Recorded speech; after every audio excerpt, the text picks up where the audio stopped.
Please అండి, బావగారు ముందు ఫస్ట్ టైం మాడుతున్నాను, చాలా భయంగా ఉంది. ప్లీజ్. థ్యాంక్ యూ అండి. ఈరోజు అందరు వచ్చారు మా ఈవెంట్కి, థ్యాంక్ యూ సో మచ్. నాకు ఈరోజు జనతా గ్యారేజ్ నుంచి ఒక డైలాగ్ చెప్పాలని ఉందండి. ఫర్ అ చేంజ్, ఆ బలహీనుడి వెనకాల ఒక బలం ఉంది అని. నాకు ఈ మాట ఊరికే చెప్పట్లేదండి. నేను ఇందాక రామ్ చెప్పినట్టు, సంగీత్ చెప్పినట్టు, మేము మ్యాచ్ సినిమా షూటింగ్ అయిపోయిందండి, ప్రమోషన్స్ చేస్తూ ఉన్నాం, కానీ ఎటువంటి బజ్ లేదు మార్కెట్లో. ఆ టైంలో బావగారు ఒక ట్రైలర్ లాంచ్ చేశారండి,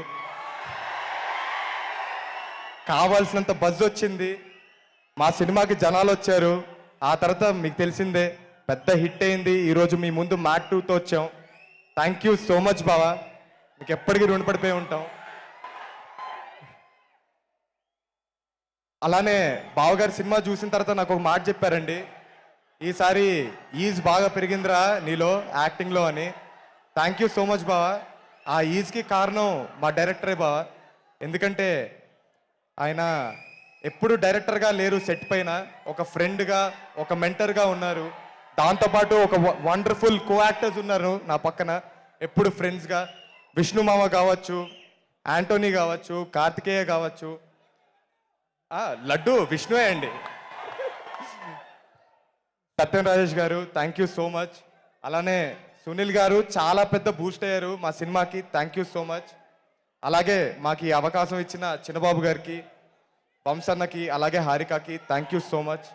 ఇంకా చాలా సేపు అయింది, మీరు చాలా వెయిట్ చేస్తున్నారు. బావగారు చాలా రోజులైంది మాట్లాడి, మేము ఎక్కువ మాట్లాడకూడదు. థ్యాంక్ యూ సో మచ్ అండి, థ్యాంక్ యూ సో మచ్. ఎప్పటి నుంచో ఒక్కటి చేయాలనుకున్నాను, కుదరలేదు. జై ఎన్టీఆర్.